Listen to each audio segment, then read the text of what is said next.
Om Shri Aurobindo Meera. We are reading from How Do I Begin? A primer of affirmative spirituality by M.P. Pandit. The book is published by Dipti Publications, Sri Aurobindo Ashram, Puducherry, India. Chapter 7 Attitudes. It is generally assumed that the spheres of the workaday world and the spiritual life are mutually exclusive. You are asked to keep constantly before your mind the transitoriness of the things of this earth and refuse to take an active interest in them.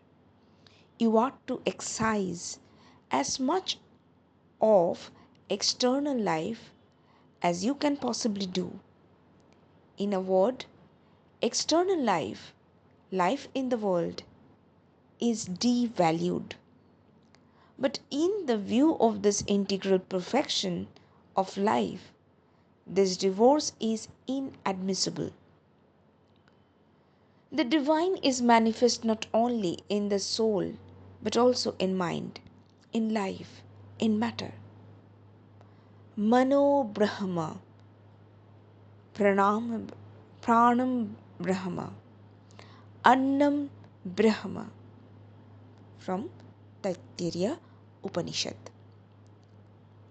You owe it to the Creator, the Master of the universe, your highest self, to respect this all pervading presence of the divine consciousness and participate in the manifestation as an integral whole. It follows that there can be no gulf between your outer existence and the inner life. Everything that you think, feel, or do in the life external has its consequences in the inner. It creates grooves, leaves samskaras that make themselves felt acutely in your inner effort to transcend and change your nature. By the way, you are not to reject nature as is done in many other paths. You may learn to elevate nature, purify it, transform it, divinize it. What is Prakriti in ignorance reveals itself as Shakti in knowledge.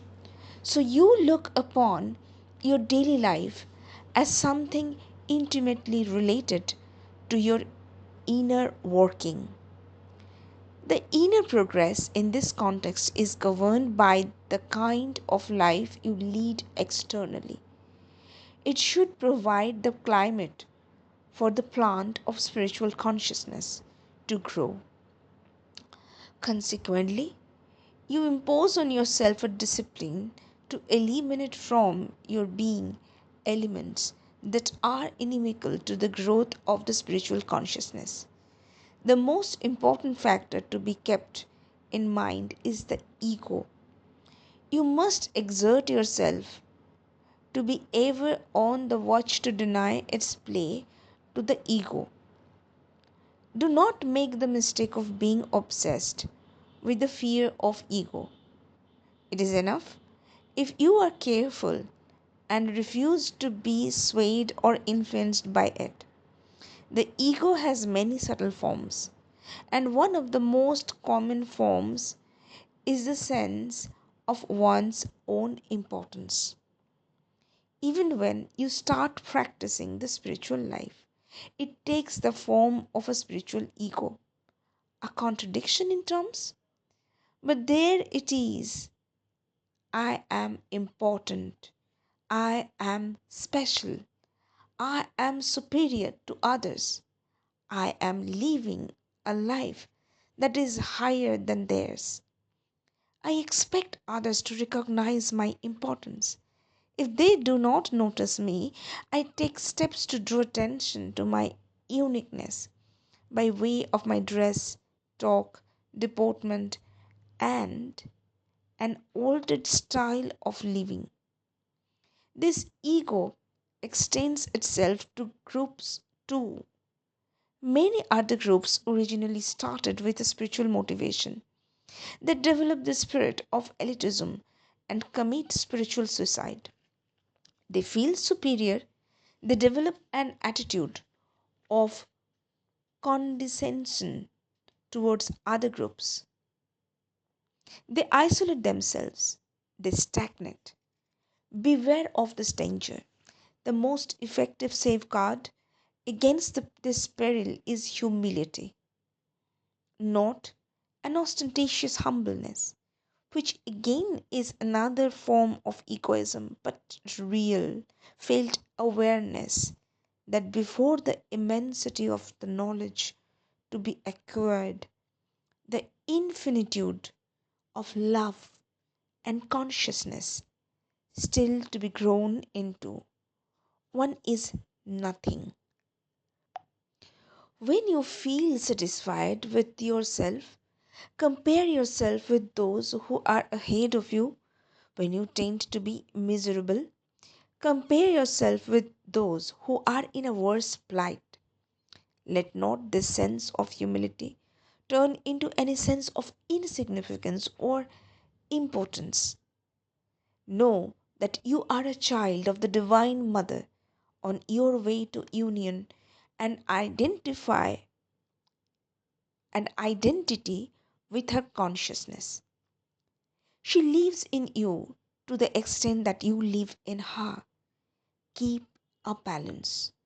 It will help if you keep in mind the principle of diversity in the manifestation of God. All are in varying states of evolution. Each has his own stress of consciousness to work out. Hence, there is a wide variety of movements, forms, processes. What is right for you is not necessarily so for another. There is no question of higher or lower, superior and inferior in these matters. The point is what is relevant to you and your needs. Thus, the philosophy you are drawn to, the practice you find natural to you, may not suit another. For him, there is some other truth. This should help you to keep an open mind, a broad outlook that enables you to see the truth or element of truth in each approach. Seek to understand, not judge. It will help if you keep in mind the principle of diversity in the manifestation of God. All are in varying states of evolution. Each has his own stress of consciousness to work out. Hence, there is a wide variety of movements, forms, processes. What is right for you is not necessarily so for another. There is no question of higher or lower, superior or inferior in these matters. The point is what is relevant to you and to your needs. Thus, the philosophy you are drawn to, the practice you find natural to you, may not suit another. For him, there is some other truth. This should help you to keep an open mind, a broad outlook that enables you to see the truth or element of truth in each approach. Seek to understand, not judge. Again, in the very nature of things in evolution, there can be no finality to any knowledge systematized by the mind. The human mind itself is a growing evolute, and its products also change with its growth. Besides, only that much of truth is revealed to the mind as it can assimilate at its highest. Knowledge is always growing, the range expands. The ultimate is unknowable by the mind. Sri Aurobindo points out how fruitless are the debates and quarrels among the protagonists of Advaita, non dualism, Dvaita, dualism, and Vishishta Dvaita, qualified non dualism. He explains how each of these philosophies is based upon particular spiritual experience, and all are valid from their respective standpoints. Each is right, but wrong when it claims exclusive rights to truth. It will help you to widen your consciousness, enlarge your mind, as you should, if you accept the overmind view that every approach has some justifying basis and try to understand what is its relevance, what is its contribution. You may see the limitations too, but you are not called upon to pinpoint them in order to impliedly exalt your own position. You have your well defined objectives, clearly laid down lines of effort. Why not see if elements in other approaches could be helpful in a supportive manner? Synthesize, harmonize, integrate everything in your consciousness. Remember that asceticism is not necessarily spirituality. Asceticism has barred the integral manifestation of God in the universe, especially in his aspects of beauty, splendor, joy, plenitude. Shri Krishna is still suspect in the eyes of those who have turned their back on Narayana, the universal Godhead. Spirituality is not a chill shrinking from the warmth of the spirit in life. Do not be over serious. You must be earnest, but not a killjoy. Learn to be open in your heart, wide and responsive to all winds of light, on all winds of life. Laughter has a place in the scheme of light, in the scheme of life. Humor and wit are the salt of existence, as pointed out by Sri Aurobindo. Let them have a place in your life that will help in preserving a sense of proportion, a happy balance as you go inwards and the rays of the soul, the psychic being, fall on your outer self. You will find a deep joy filling your being. You will smile, a happy smile, a natural smile, dissipates many a cloud and keeps you open to the working of the deeper consciousness. Of course, this is not to say that there must be levity. No, that falls away once you perceive the purpose of life, its short duration, and the many objectives to be achieved. Keep cheerful, ready to see the lighter side of life. That will enable you to take things always at their right value, not to exaggerate difficulties or shut yourself into depressions. Speaking of depressions, they are self imposed nights of the soul. Each depression seems justified. It may be it may be explicable, but never justifiable. It shows the doors against all movements of recovery and upliftment. It envelops you in a wall of dark forebodings, overblown dangers, frustration, and defeatism. These depressions are known to have led to serious physical diseases like tuberculosis and mental complexes. Know that no depression is justifiable. The mother observes that depression is acute egoism. Think of that. I remember someone asking Sri Aurobindo what was to be done if the depression was obstinate. Be more obstinate than the depression in refusing to give way to it, was the reply. When you tend to be depressed, do not be alone. Run away from yourself. Go into the company of friends and lose yourself in their activities. Read something entertaining. Get to do some manual work which calls for some exertion that sets into motion a freer circulation of energies, and the depression goes under. Try whatever means, but under no circumstances let depression take hold of you and vitiate the atmosphere. Spiritually, it is a cold spell cast on the warmth of the emerging soul. You have to have dealings with those around.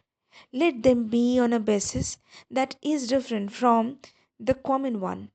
Leave behind the normal pragmatic utilitarian approach.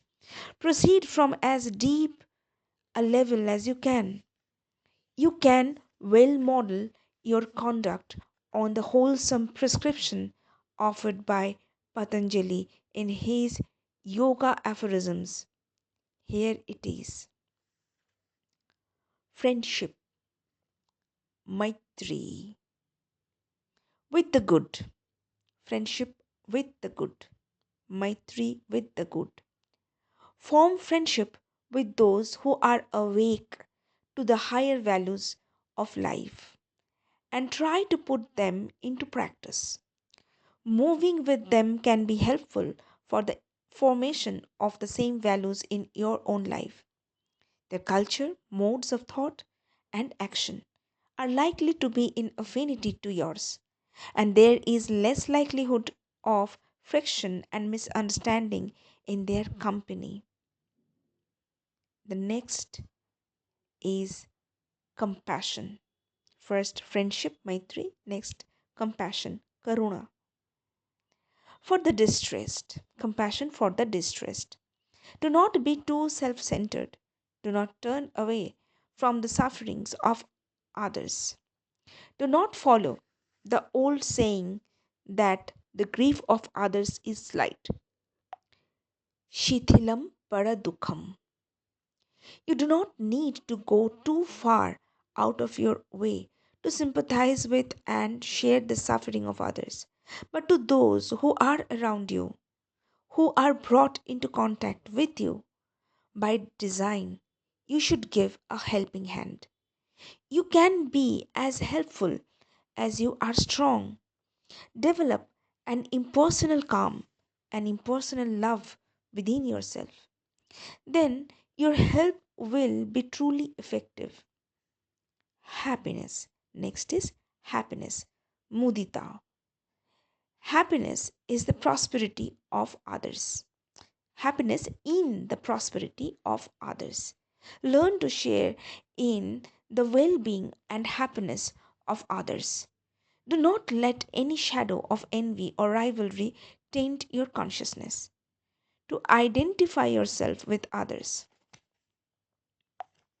and their happiness is a sure means of expanding your own consciousness.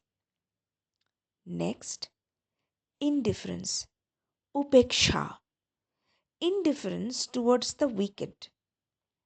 There are, in the present state of ignorance and falsehood in the world, plenty of persons who are wickedly motivated. Do not expose yourself to their attentions if you can help it. If, despite your non interference with them, they cast stones at you, do not react. To do so is to play into their hands. Learn to be indifferent to what they say or do. It is not worth your getting excited or spending your energies, mental and emotional, over their doings. If you refuse to react, their thunder is stolen, and gradually they turn their attention elsewhere. Do not try to correct them, advise them, or in any way engage yourself in their reformation. You have enough to correct in yourself. Personally, I have found these guidelines extremely beneficial and I commend them to you. Maybe you will have a different approach when you will have transcended your human limitations. But as long as you are a sadhaka, a practitioner of yoga, these hints are worth noting. Another disease that infects many who are in the process of self improvement is intolerance. They cannot bear failings in others. They forget that they themselves were guilty of the same or similar lapses at some period in their life. If you analyze the movements of irritation, annoyance, and the like on the part of these paragons of virtue, you will see that they are rooted in the ego. Things are not done according to my wishes, my express instructions. They do not suit my requirements or conform to my expectations. I get irritated, angry. I impose my own standards to those who are not yet ready to follow them.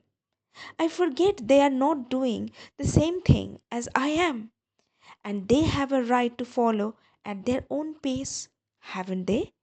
The mother used to say that you may be right, but you can't be right against anybody. So the word against is important. Can't be right against anybody. When such reactions come by habit, suppress them. Repeated denial of expression weakness weakens. Repeated denial of expression weakens their force, and gradually they can be thrown out, rejected entirely. Do not believe in current slogans of freedom from inhibitions, deconditioning of the mind, and so on. Many of these inhibitions and turns of mind are growths of centuries old ethics and spiritual traditions which have humanized man and processed his nature to tend Godward. Om Shanti.